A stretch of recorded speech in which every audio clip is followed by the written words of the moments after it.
Welcome back to Podcast Recovery, everyone. We're your hosts, David O. And Carly R. And behind the curtain, as always, is Eric. And today we're joined by our very special guest, James. How you doing, man? I'm good, man. How are you? I'm doing well. It's we just did a pre-holiday podcast right before you came over, which was tons of fun. Nice. Yeah. And, So, the holidays suck. What's the consensus from that? It was from not. Eric. That was the consensus from you. What about you? Do you like the holidays? I do, but I'm so grateful when they're over. Yep. Okay. You know? Okay, Fine. that's fine. fair. That's fine. Yeah. Where are you from? I am from Columbia, Maryland. Yep, I know where you're from. Yeah. When were you first introduced to recovery? I was probably first introduced to recovery in early 2017. Okay. That was when I was first kind of introduced to it. I went to like an outpatient program. I never went to any meetings or anything like that, but went there to, kind of get the family off my back and not be sick. And they kept talking about these meetings that I needed to go to, but I didn't go. Yep. So that was my first introduction to that. But my first introduction to like any type of fellowship or anything like that was 2018. The first time I went to an inpatient treatment center. Okay. I got kicked out, and then the place I went after that, they took us to the first NA meeting I ever went to. Nice. And the seed started to get planted for me there. I was actually just talking about it last night in my home group. Our greeters celebrated, and I was explaining how it's really important for the fellowship because the first meeting I went to, I couldn't tell you what the church name was, what they shared about, but the greeter's name was Sharky, and I'll never forget him. Huh. He was this dude who was tatted up. He gave me a big hug and was like, welcome. I just broke my hand and I didn't want to be there. Yep. And I'll never forget that. You know what I mean? And there's people coming in and they might get that hug from him and maybe they'll be like, maybe I'll stay. Yeah. Hell yeah. Shout out to Sharky. And how long have you been clean? I've been clean for, let's do the math, since July 22nd, 2021. So that's like 20. 2.5 years? No. Since 2021? You said 22 and a half years? No, I said 2.5 years. Oh, yeah. Just about 2.5 years. Yeah. Good Lord, no. Yeah, man. All right. Yeah. Well, it's been an amazing journey. Hell yeah. Just all getting that started. out of the way. Take it away, man. Share your story with us. Sure. Am I allowed to talk about how I know you? Yeah. Yeah. So I grew up in Columbia, about maybe 10 or 12 houses up from you. Yep. And, Yeah, your older sister was in my grade, Yep. and my little sister was in your grade. She was a year above me, but we were in, Alexa? Yeah. Okay. She was a year above me, Okay. but we were in, all the musicals, choir and stuff together. And Were you on swim team as well? absolutely not. Okay. I jumped into the pool one Because your morning. sisters were. Yeah, no. Yeah. It was too cold for me, man. Yeah, that's fair. No. That wasn't my thing. But so, I grew up there and had my family there and stuff. And it was, what you would call one of those normal childhoods that people talk about. And dude, Camelback Lane is like, if you Google suburban America, that is the street. that should be in the dictionary right there. It should. That is the street. And it's funny because, my parents still live there. And at a certain point, when I was really going through it, I'm thinking about it, and my dad's like, man, like I never would have thought that I'd be somewhere sitting on a bench in Baltimore smoking crack and putting heroin in my arm. You know what I mean? Yeah. It happens. It does. It does. It really does. It doesn't. The disease doesn't discriminate. So growing up around there, it's funny where we're at is kind of nostalgic because when I started getting high, smoking and stuff like that, the roads that we would go up and around, and it was an escape. Did you blunt ride around here? Yeah. Yeah. Well, yeah, dude. I mean, we got, you got Ilchester Road over there. Like, those are the burn run roads. Yeah. Before they decide to add all this fucking houses. It's like a almost like a rite of passage. You know what I mean? Yep, your first blunt ride around, Howard County and, into Baltimore County, little Catonsville area. Oh, yeah. But so that's how it starts, right? And a lot of people that I did that with, they went on to live their lives and stopped. And I was like, I don't want this to stop. I need this escape. Yeah. And I didn't really understand why back then. And the disease progressed, right? Like I always smoked and drank and dibbled and dabbled with this and that. But I was like, I'm never going to do heroin. I'm never going to smoke crack. I'm never going to do meth. Yep. And all those things wound up happening. Yep. And ultimately, I started working in the automotive field, right? And I started like working long hours, living at the shop. You know, I had a kid on the way, my daughter who's now 7, and I was still smoking, still drinking, doing those types of things. And one day I discovered opiates. You know, I'll just cut straight to it. I discovered opiates, and I was like, oh, this is all I need. You know, this is the elixir of life. You know, I can go home and deal with my kid's mom now. My daughter wasn't even born yet. I had no idea that this is how naive I was. I had no idea I was doing synthetic heroin. You know what I mean? Yeah.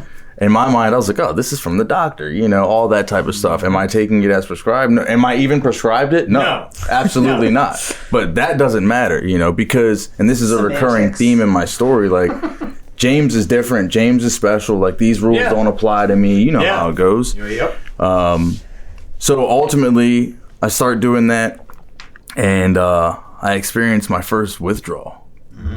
And my, oh my, it's really funny. At this point, my daughter was born, and I'm like laying in bed. I ate hibachi. I took a bite, and it just like, for some reason, sent me into the withdrawal, went crazy.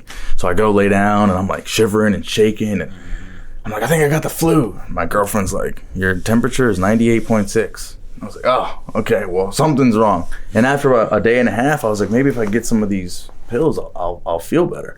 I did it, I felt better, and I was like, I got a problem. I knew I was hooked. And so you knew you were ill.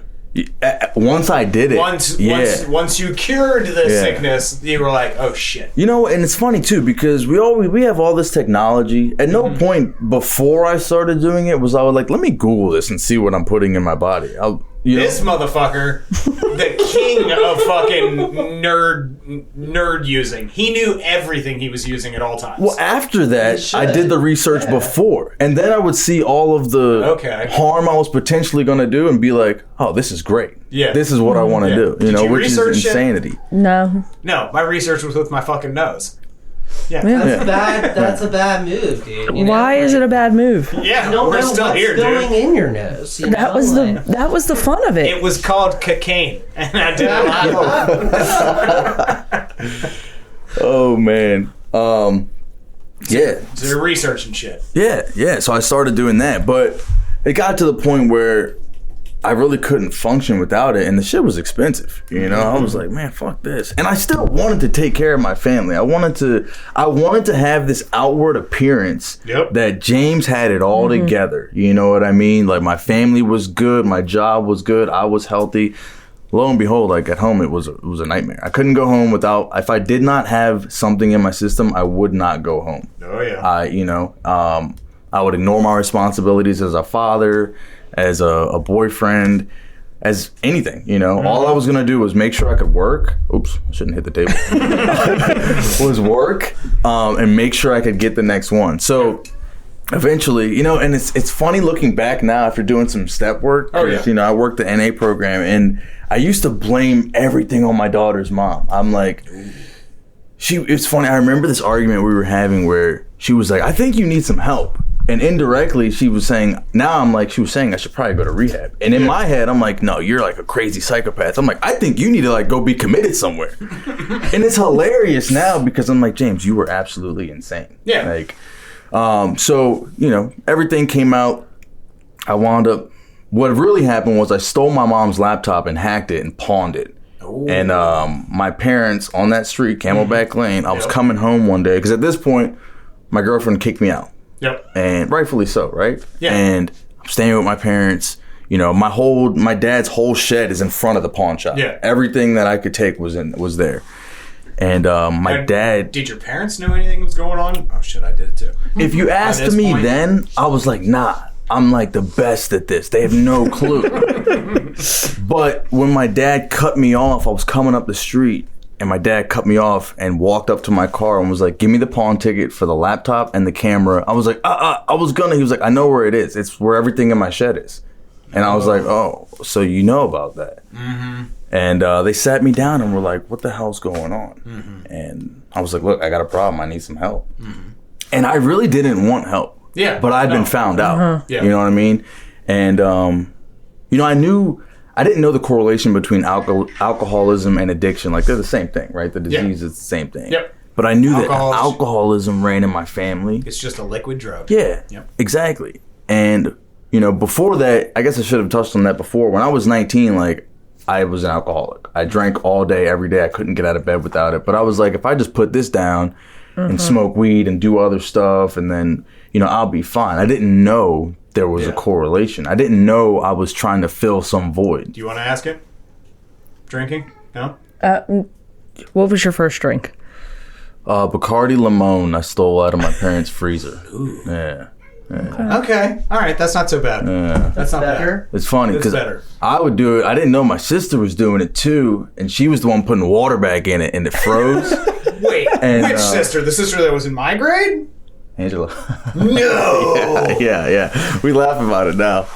What? Yeah. I love my sisters to death. They're all great.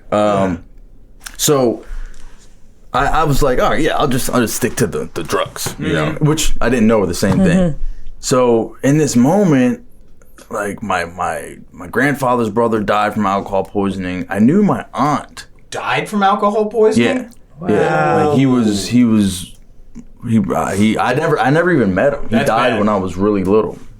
But my aunt, who I now know has 28 years clean, was telling my dad, like, he needs to go to a meeting. Yeah.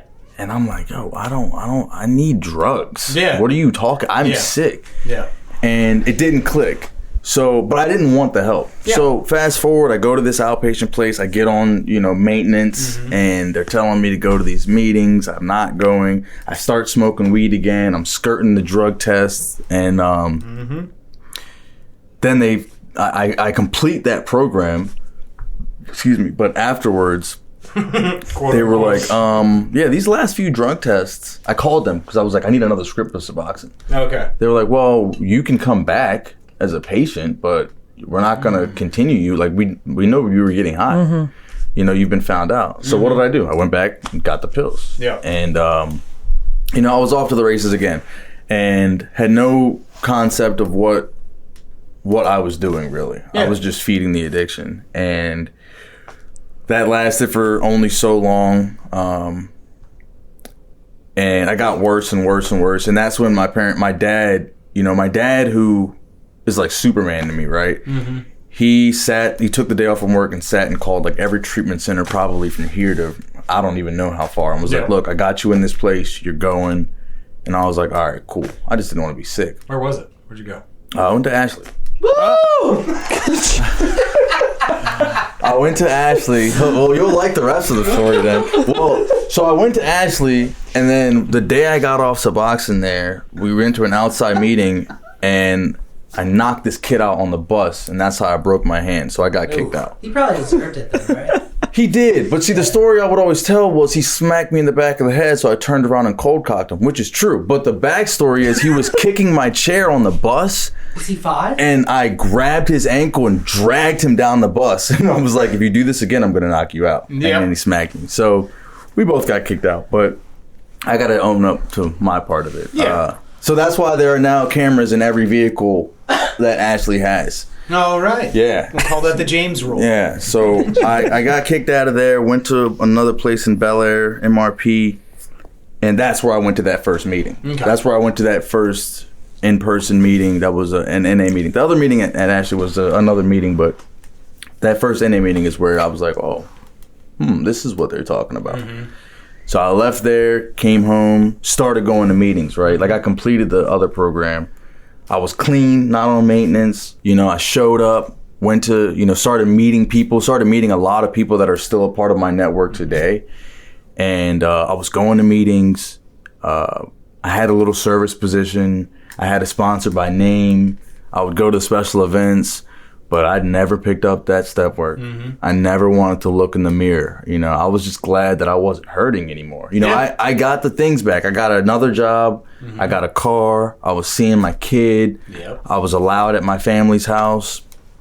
But when the going got tough, I didn't have any tools. Yep. You know what I mean? That stuff was all, I was still focused on that outward appearance. Yep. And I wound up using again. I met this girl at a meeting, and she introduced me to my first heroin dealer.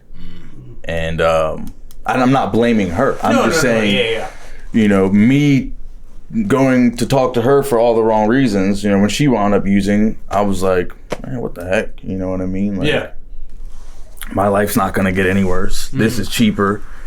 And, oh, man, that sent me down into a world that, it got worse. Yep. They always say you picked up where you left off and it's going to get worse. And all those things are true. And so I started doing heroin. And at that point, I was like, this. I thought I had found it with Oxy. Like, this is where it's at. And, that wasn't the case. I stopped going to the meetings. Yeah. I stopped showing up for my family. Stopped showing up to work, All in the midst of this, I can't tell you how many cars I totaled. Oh, yeah. But I was a mechanic. I was like, I'll get another one. Like, it's fine. Like, I'm paying $380 a month for liability car insurance. Like, that's normal. Yeah. No.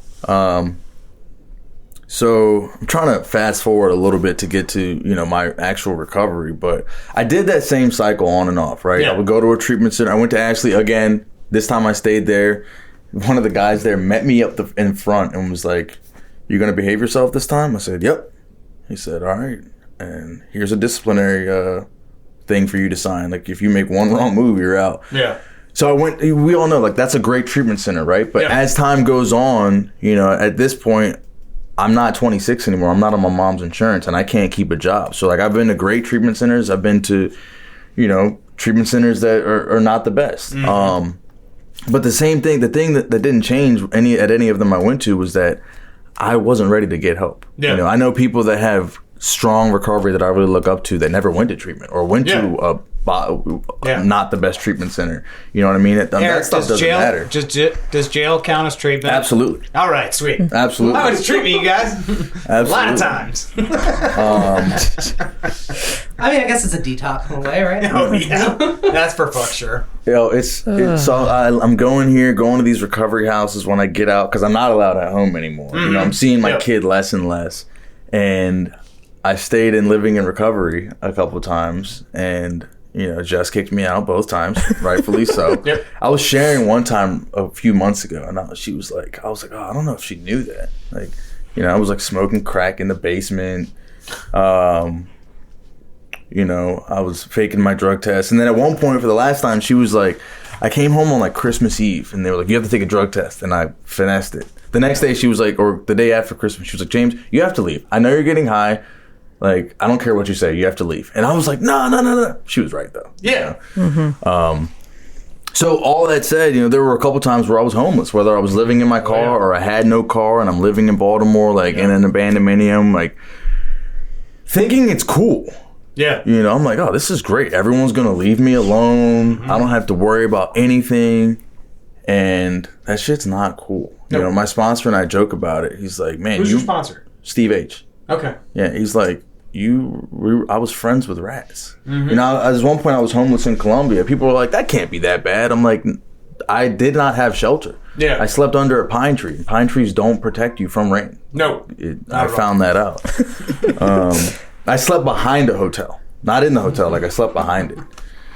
So, same thing goes on. And eventually, man, I'll get up to like when I got clean this time. I had made a lot of friends in NA.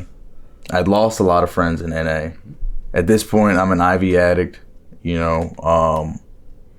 If I can put it in a rig, it's going to go in wherever I can find a vein. At this point, I was mostly I couldn't get on in my arms. Yeah. You know what I mean? So I went and got clean in 2020, and I was on maintenance for 6 months, and then I got off that. Met another girl, left this recovery house, blamed COVID for not doing meetings, even though a bunch of people got clean on the screen. Oh, yeah.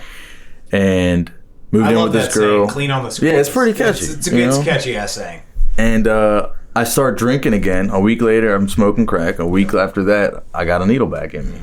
And she put me out. And between then, that was February 2021, because I moved in with her the end of 2020. Between then and July, I got arrested 3 times. Wrecked 2 cars, one being mine, one being hers. And was out again. Yeah. You know, just I was living at a rest stop, and everyone had pretty much cut me off. Yeah. Except for people in NA who would reach out to me and be like, "Hey, like, what's going on? Are you all right?" And I'm like, "That's the last people I wanted to hear from." You know, leave that one on red. Yeah, yeah. So the last time I got arrested, my daughter's birthday is July 10th. And I was supposed to go to the beach with her and my sisters. And my little sister called me and was like, you can't go. Like, you can't go to this trip for your daughter. She was like, I need to put distance between you and me and you and her for all of our sake. And I wanted to just cuss her out and go off. And I couldn't, though, because she was right.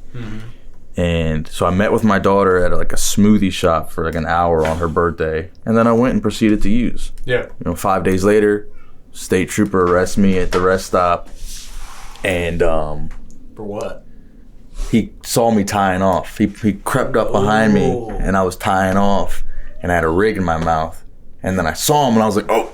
They tried to, So he drove off, and then I did my thing.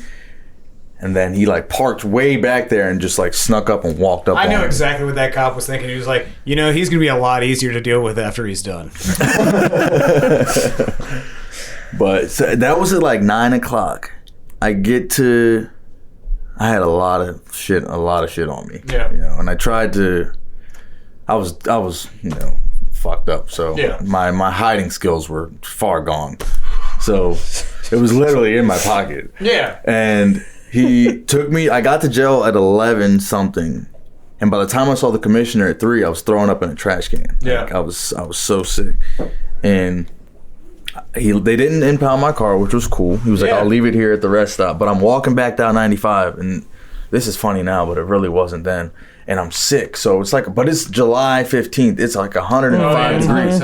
So I'm like shivering because I'm sick. So I'm like taking my shirt off, but then like, it's hot, so I take the shirt off, I put it back on because I'm shivering, and as I'm walking down there, though, I'm like, yo, I got to do something different. Yeah. That was the first time I was like, yo, I can't keep doing this. It wasn't my mom, it wasn't my kid's mom, it wasn't my sister.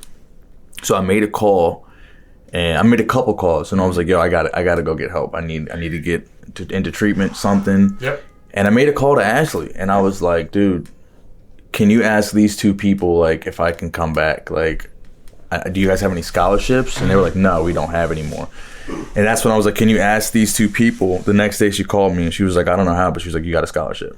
Huh. And a gentleman named Petros, who I used to live with, I used to live in his house. He was fighting for me, man. He let me kick on his couch. He let me back in the house, until I was using.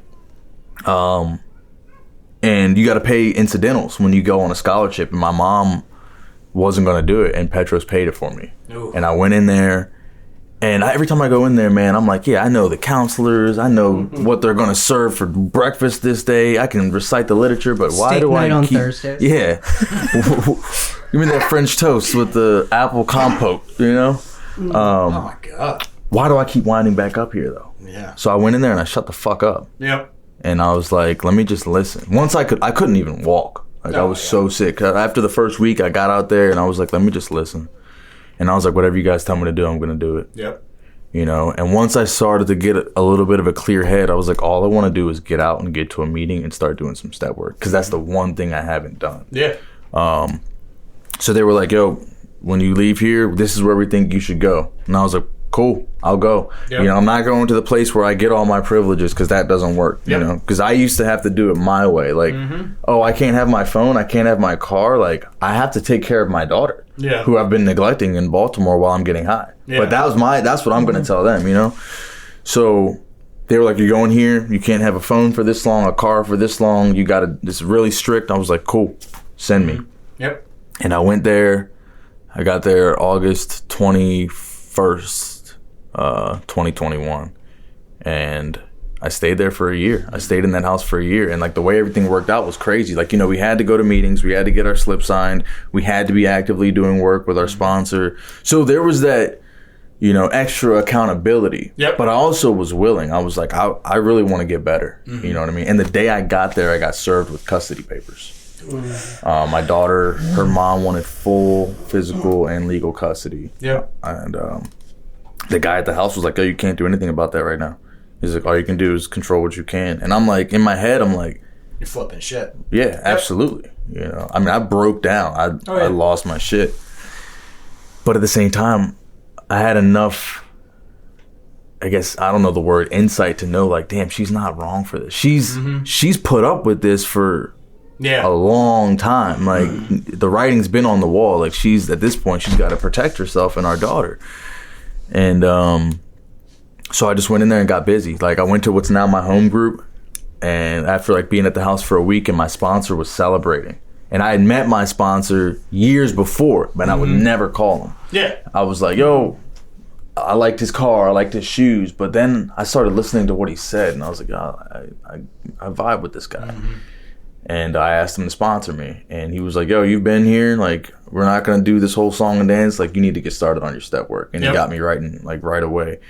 And before my first year, like, I did the first 3 steps and started to really build a relationship with him, which helped me be better at being vulnerable with other men in the program and, like, asking for help. And, you know, a big part of what happened was I just started holding myself accountable for my actions and stop blaming people for all my shit. You know what I mean? Like, it was nobody's fault but my own that I was going to lose my daughter. It was nobody's fault but my own that I wasn't allowed in my parents' house, or that, you know, my finances were the way they were. Everything in James's life that was happening to me that was making me frustrated was a result of my actions. Yep. You know what I mean? And, you know, fast forward a bit, I stayed in that house, like I said, for a year. I left. I was able to get my own place. And, you know, I met my girlfriend, my now girlfriend in the program. You know, we have a kid, or my son will be 1 next month. Nice. And, you know, we're both invested in our programs, which is really important, because I don't think if we were, I don't know what the status of our relationship would be, you know. Now it's not a matter of making it seem like everything's good. Like, life's gonna happen. People don't always agree on things. Like, I don't always agree with my sponsor, my boss, my daughter's mom, my girlfriend, my parents, but I try and live in a solution. It's like, are we gonna argue about this and we're gonna point the finger, or it's like, all right, let's communicate. Let's be honest with ourselves and each other, and, like, work through it. And, like, that's what we're able to do. And damn, I lost my train of thought. Yeah, so I met her, and we have our son, and, you know, just through taking my hands out of stuff and stop trying to control everything, which is a big part of what we try and do in the program, things have had a way of working out. Oh, yeah. You know what I mean? I'm allowed to be at my family's house. You know, my parents left. My parents went out of town and let me stay there by myself with my daughter before I, you know, left the recovery house. You know, I left there, and my daughter was able to have her own room, like, at my place, not at my parents' house or someone else's house. And I was just trying to do the next right thing. Like, just stay out of the way, pay my bills, get up every day, go to work, go to the meetings, go to my service position, and take suggestions. You know, stop thinking that I had it all figured out, because I didn't then, and I still don't.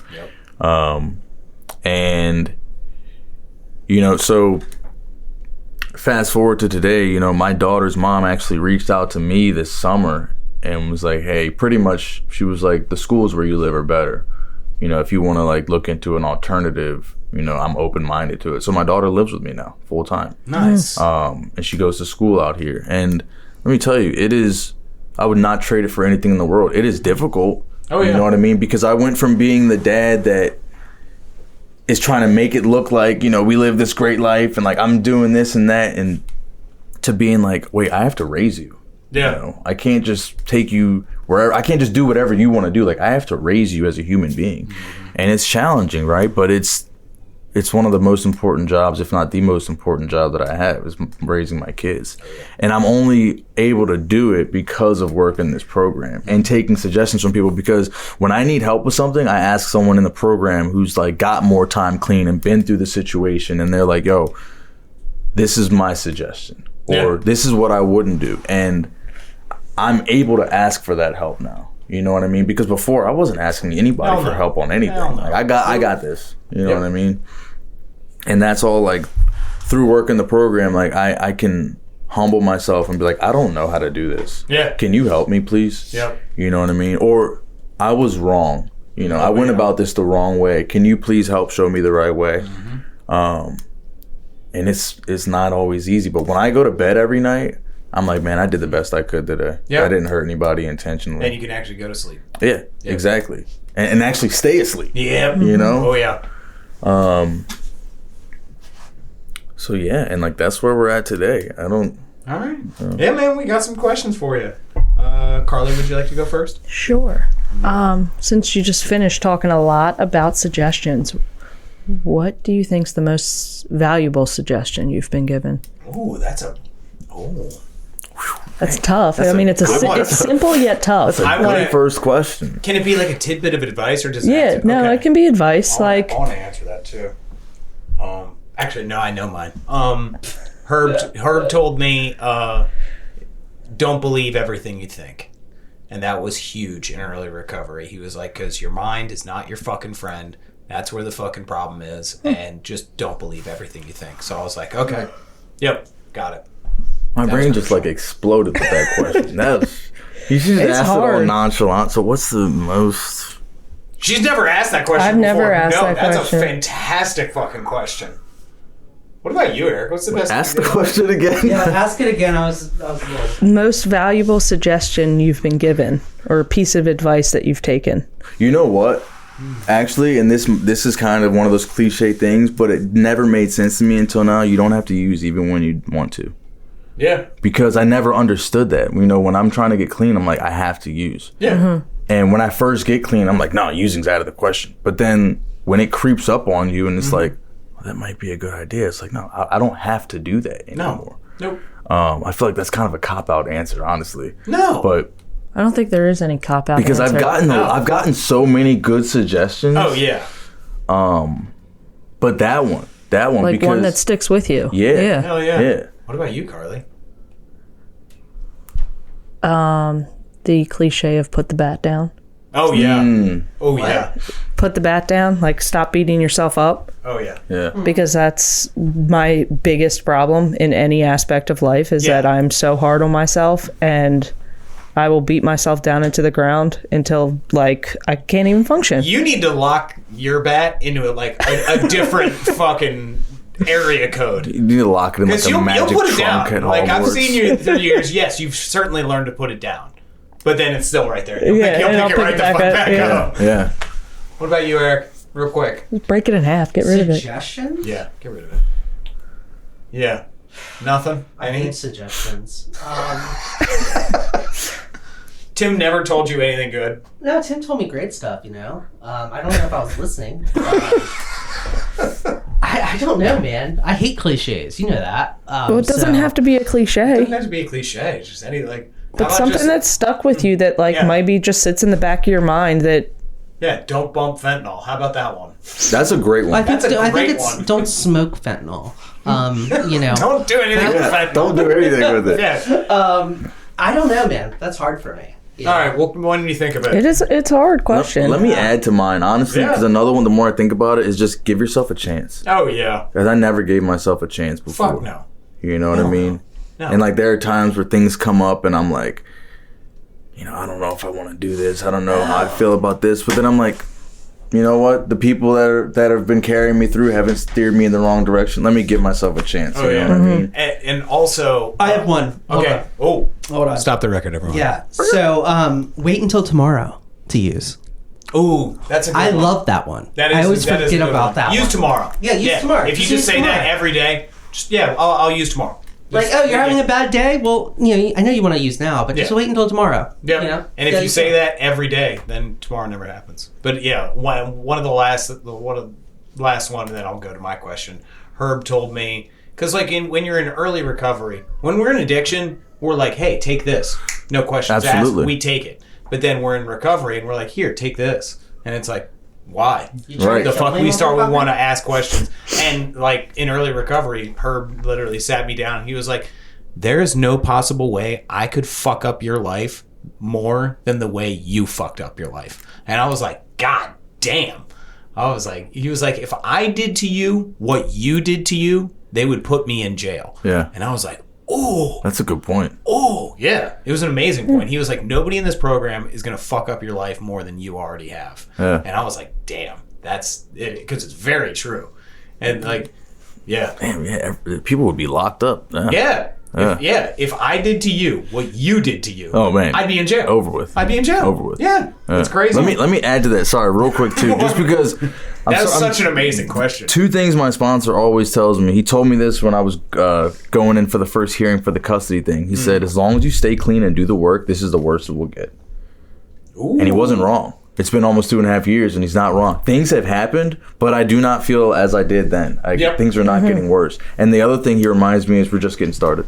Oh, yeah. You know what I mean? He's got 13 years clean. It's like still to himself. We're just getting started. Mm-hmm. So it's like, you know, people always would say, don't leave 5 minutes before the miracle. What the catch is, there's more than one miracle. They don't stop. 2.5. Dude, you're just getting started. I'm still a newcomer.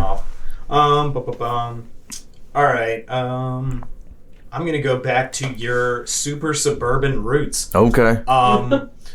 Was having a really good upbringing and having that mindset of like, this isn't who I am, did that keep you in active addiction longer than necessarily had to be?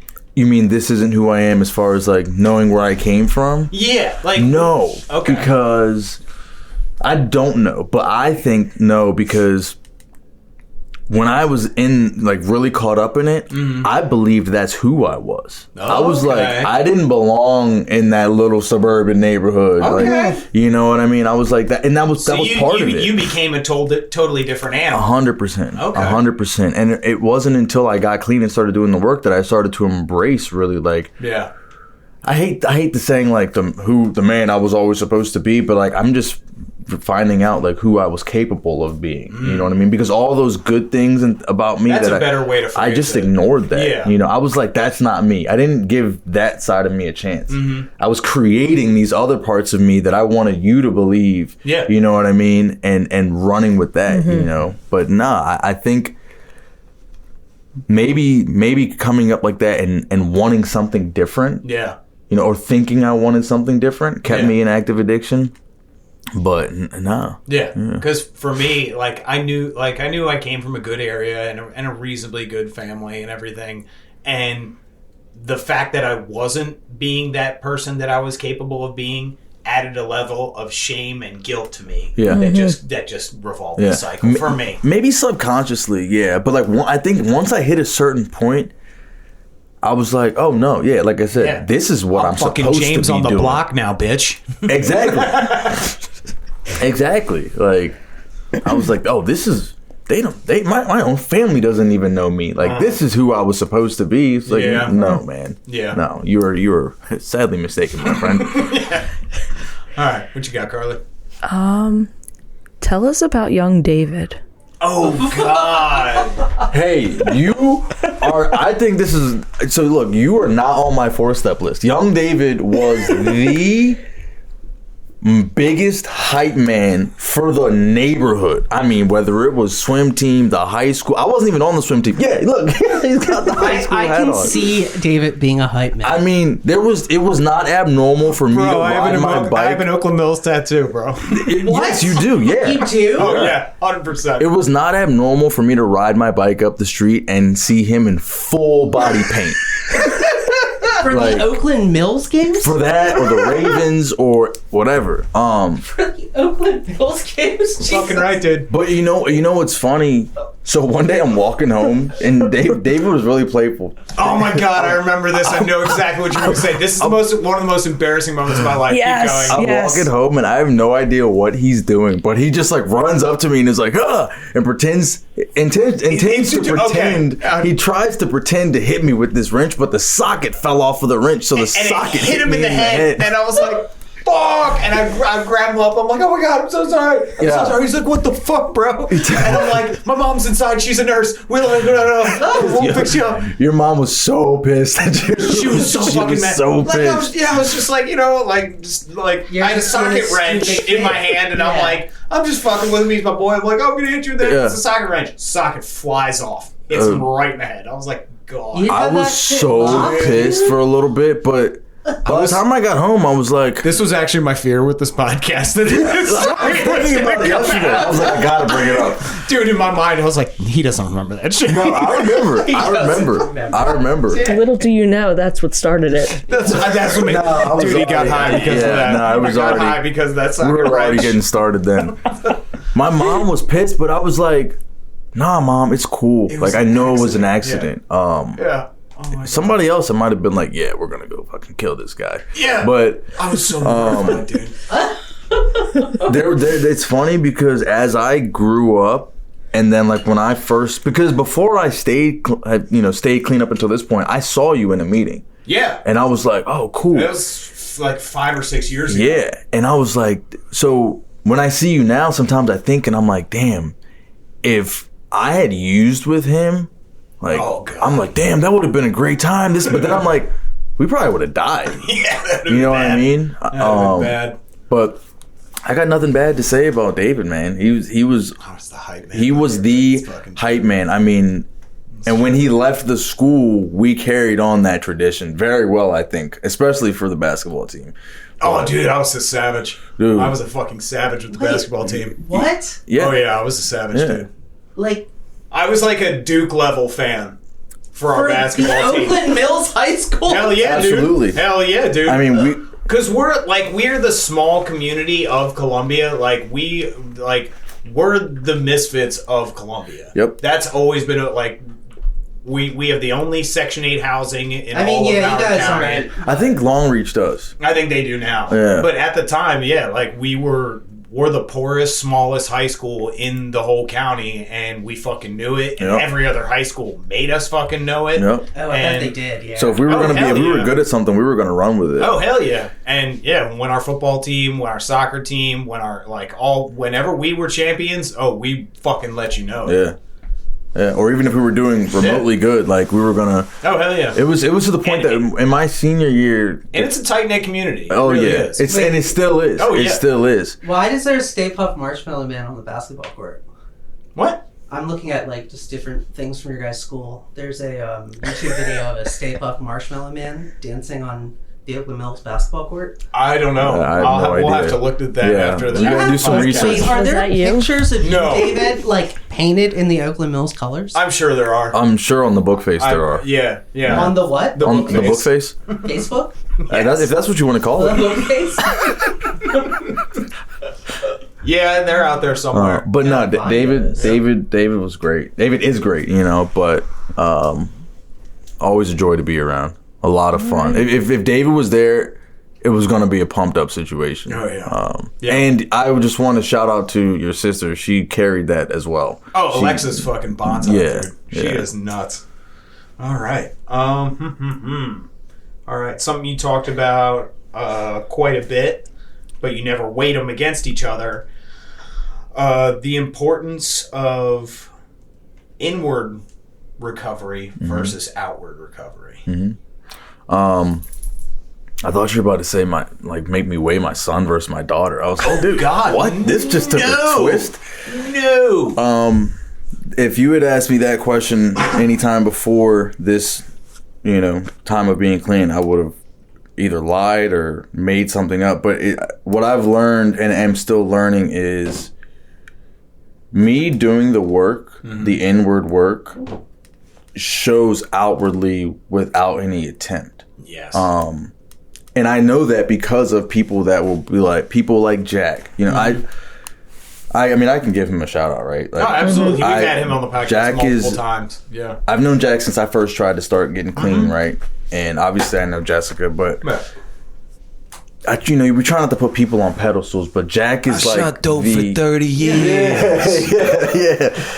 Jack is the one of the people I hold to the highest regard in my network. Yep. And there's something, going back to suggestions, I guess, something he said stuck with me so heavy this time. He said, I try and make my audio match my video.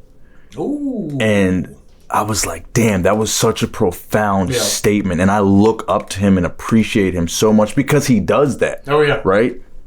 And so when he comes up to me and says, I can see the program working in your life, I'm like, let me keep at it. Oh yeah. You know what I mean? In the fifth step in It Works on Why, it says, I'm paraphrasing, but it pretty much says like things that we do, don't need, a big celebration. It's like things that we like, taking care of my kids, like going to work on time. I used to would have been like, oh, look what I'm doing. But now it's just like, one, I'm just grateful I can do it. Yeah. But two, like, people do this all the time. Yeah. And when you're doing the right things, a lot of the time it'll seem like you're not doing anything at all. Exactly. Exactly. But yeah, what I've experienced with that is like, doing those things allows me to show up and be honest and do the things I'm learning in the program, but not like, hey, look at me. Yeah, you're not tooting your own horn. It speaks through me. And now that I've been clean for longer than I've ever been, I can see it with other people. Oh, yeah.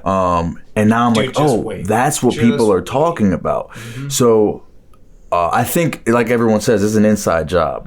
And I'm not really worried about the outward appearance of it, because if like I know I'm doing what I need to do internally, then that's what matters. Yep. You know what I mean? Like, obviously I don't want people to think something it's not. Like when I was in the recovery house, I was working a job and I was working a lot of hours and I was like falling asleep in my home group. Dude, that always, people thought I was getting high, right? And I was kind of hurt because whenever I had allergies and my eyes are red, I'm like, I'm all stuffed up. I'm like, everything's so fucked up. Yeah. So, but I knew most of the people in the meeting, and no one said anything till the next day. They were like, someone in the recovery house was like, hey, we got a drug test you. I was like, line them up. Yep. Let's get it.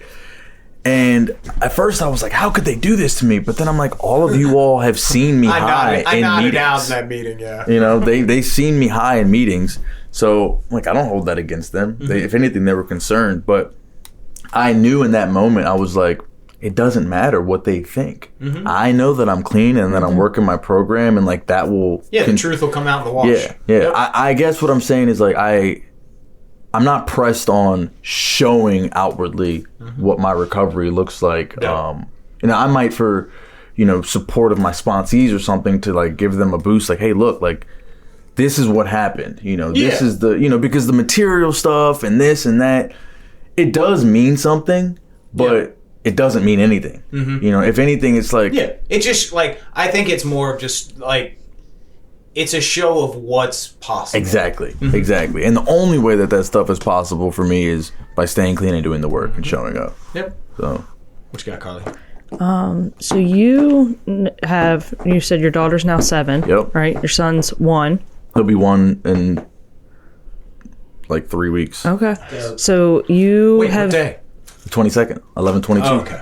Oh, yeah, 11/22. Yep. So you've had the experience of being a father in active addiction, now father in recovery, and like now going through some of the like milestones of your son. Like, is there any shame, guilt that comes up for you with like maybe realizing that you weren't there for your daughter? That is a great question. Fucking on fire. Because the answer is yes, and I didn't even realize it until I got the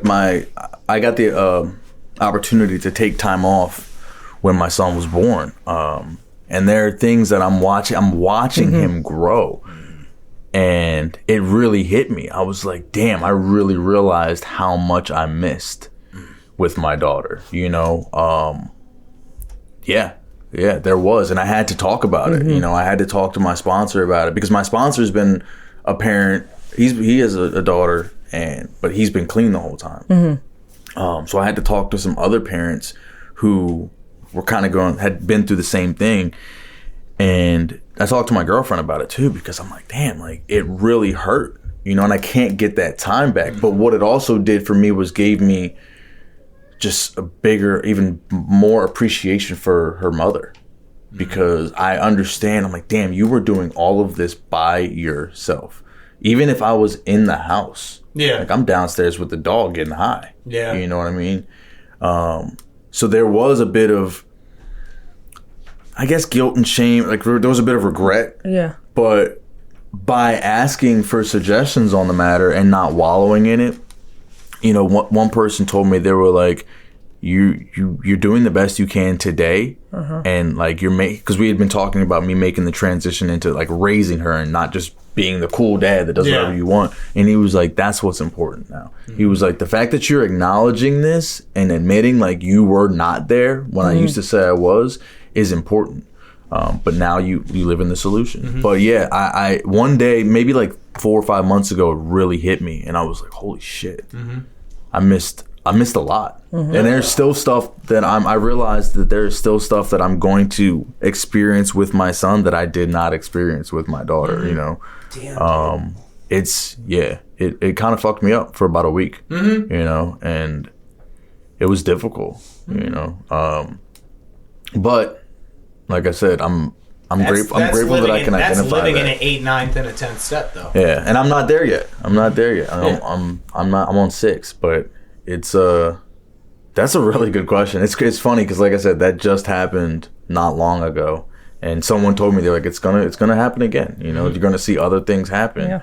And one thing I do try and do, a great suggestion I got from my buddy Nico, he was like, try not to, you know, don't do the favorites thing. Don't, make sure you still include your daughter. Yeah. You know, and so I try and do that to the best of my ability, like include them together with anything I do, or and make sure she doesn't feel like she's getting replaced or forgotten or anything like that.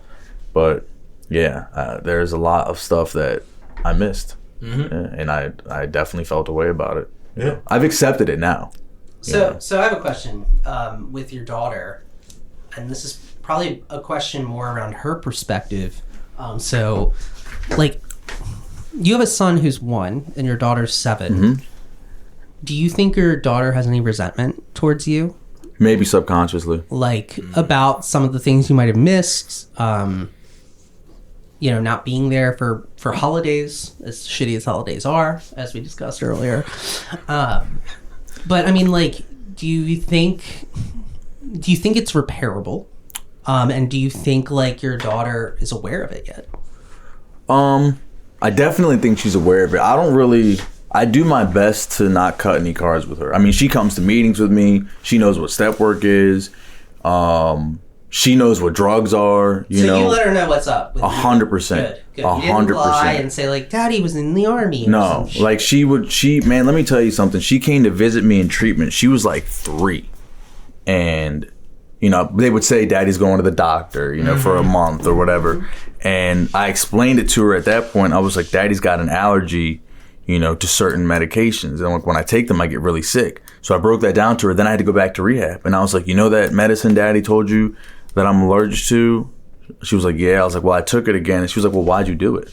If you know you get sick, why'd you take it? Yeah. And that, whoa. Sometimes Daddy doesn't know better. Yeah. And, you know, so fast forward to where we are today, I explained to her, like, the disease of addiction to the best of my ability for, a 7-year-old, and explain the different kinds of drugs and, like, explain what people are talking about in meetings, because I got it, you know, point blank, she probably has the disease. You know what I'm saying? And I don't want to hide it from her. But so she doesn't really ask me about times that I missed. Sometimes I'll just tell her, I'll be like, you know, Daddy wasn't there that year, or, I can't really say, like, it hasn't really come up. I think subconsciously she might. I always try to make myself She's probably present. just aware of gaps in time. Yeah. Luckily, you know, like, she had just turned 5 when I got clean. So, you know, it's not, I don't think it's totally irreparable. We're you know, we have a great relationship. She's like I said, fully aware of, like, the program and what like, I tell her, I'm like, hey, gotta go to my home group, gotta go to the meeting. And I explained to her, I'm like, you understand that, like, meetings and, like, me talking to these people on the phone and doing this work, I call it my meeting homework.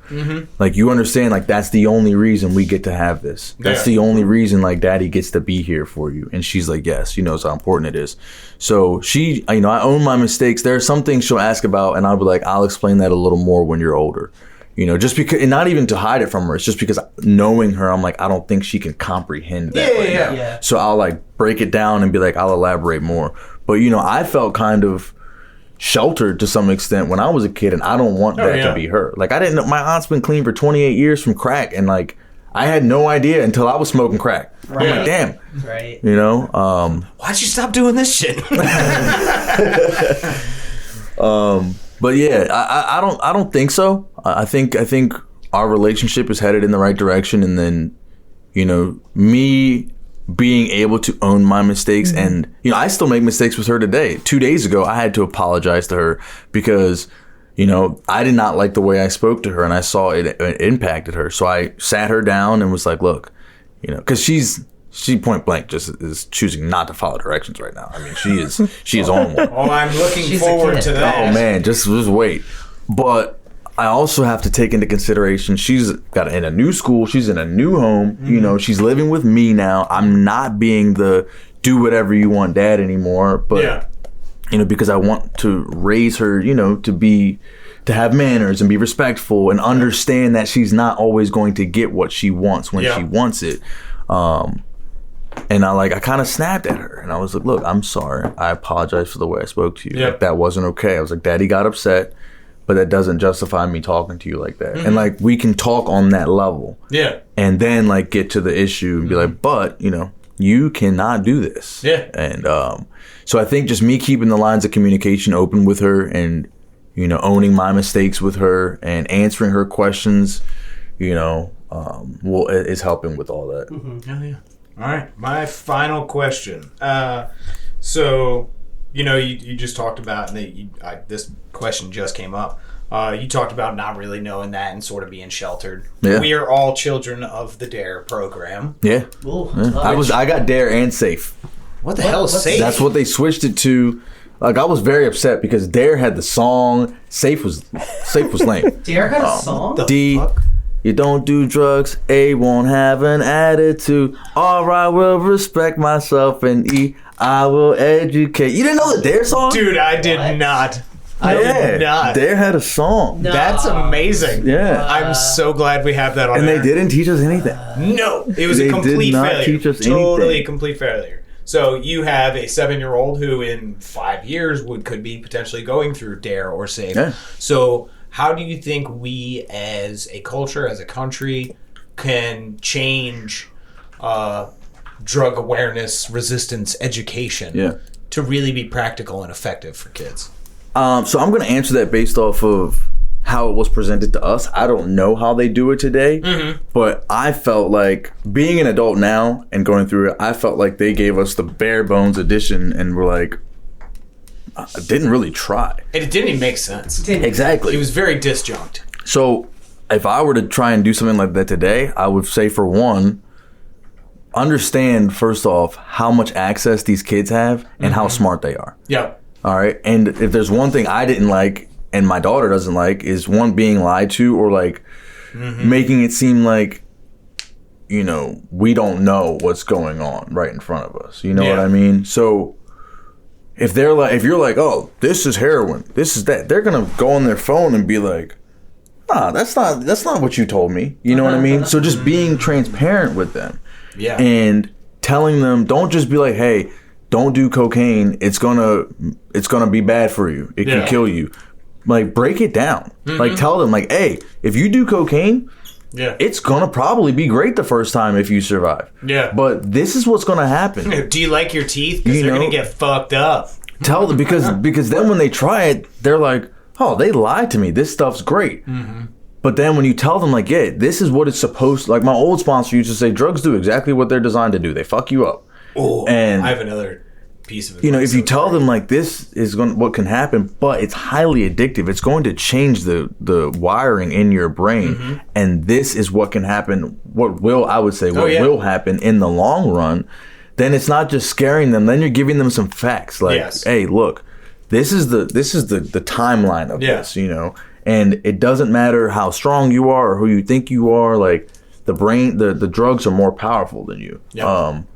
So I think that, but also just in a different aspect, paying attention to, like, looking at it more as, like, not just don't do these drugs, but like, hey, what's going on, like, with you as a person? You know, paying more attention to, like, what's actually going on with the kids. Because for me, like, that's why I wanted to do drugs. I mean, did some drugs at first because it was like, hey, hit this. I'm like, okay, cool. But then when I really started looking for an escape, I didn't have any other tools. Yep. You know what I mean? Yeah. So I don't know. That's actually something that I'm interested in doing, is like trying to talk to kids, especially in like high school, and just be straight up with them. You know what I mean? Because HC drug free. was that a thing? Oh, well, yeah, it definitely is a thing. That's a bumper sticker. Yeah. Shut up, Eric. Sorry. I think it's just being brutally honest with them. Yeah, you know. I agree. Was it different in Catholic school? Did you guys, or did you have dare? We had dare. Okay. All right. I don't remember what grade it was. Yeah. And then in high school, it was just like health. Yeah. Like where we covered like drugs and stuff like that. And they don't teach you anything really about the drugs. No, it was fucked up. Actually, in middle school, we had like, because in like family life and shit, you would like, they also talked about drugs and shit. Yeah. And my older sister was the one who came in. No and, way. Like, yeah. And talked to the class about like drugs and like premarital sex and shit. And I'm like, will you fucking get out of here? I was like, are you fucking kidding me right now? Yo, I know you. And she's like, that's my brother right there. I was like, fuck you, bitch. You're embarrassing me. But no, the last piece of advice that was great that I heard in recovery is drugs give you wings but take away the sky. Yeah. And I was like, I like that. Oh, when I heard that, I was like, it's true. Like, it gives you this illusion that, like, you can be whatever, that you're this fantastic thing, but then there's just nowhere to go. have you ever watched that YouTube video with the little bird? Yes. That's exactly what I started thinking about. So accurate. Yeah. It is. I love that video. It is very accurate. Just show kids that video and they'll get it. Yeah. Yeah.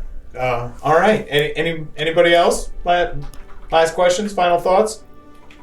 No? All right. Well, we would like to thank our guest, James, for joining us today. Thank you guys for having me. Great job, buddy. 1 quick minute. Talk to anybody out there who needs to hear a message of hope. What do you have to say directly to them?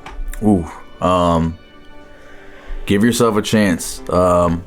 Anybody, if you're new to recovery, give it a chance. You know, ask for help. The people around you, they may not all have your best interest in mind, but find the people that do. Find your people. That's one of the most. That's another important suggestion that I got. Find your people. There's a lot of personalities in all the fellowships, but you will find your people if you stick around and give it a chance. You don't have to like everybody, but you know our message, you know, is that any addict can stop using, lose the desire to use, and find a new way to live. And I'm experiencing that. Yep. So find your people. You know, get with some people that are working a program, and if you're not, you know, in recovery yet, you know, just like you said, give yourself a chance. Yeah, please give yourself a chance, because tomorrow's not promised. We've all lost a lot of friends, a lot of people to this disease, and going to funerals sucks. There's no two ways about it. But you don't have to live like that anymore. You know, there is a better way. There is a better way.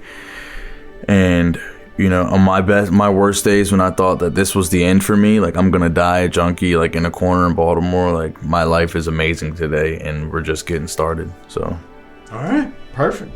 All right, well, we would like to thank our guest James for joining us again today. And here at Podcast Recovery, we're aiming to expand the scope of support for recovering addicts. Accessibility and convenience of helpful services is paramount to combating addiction. We work to bring the message of recovery to every addict, wherever and whenever it is needed.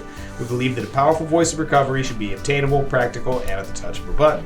Every addict deserves to hear a message of hope, and Podcast Recovery is here to provide it. All right, everybody, thanks for joining us once again.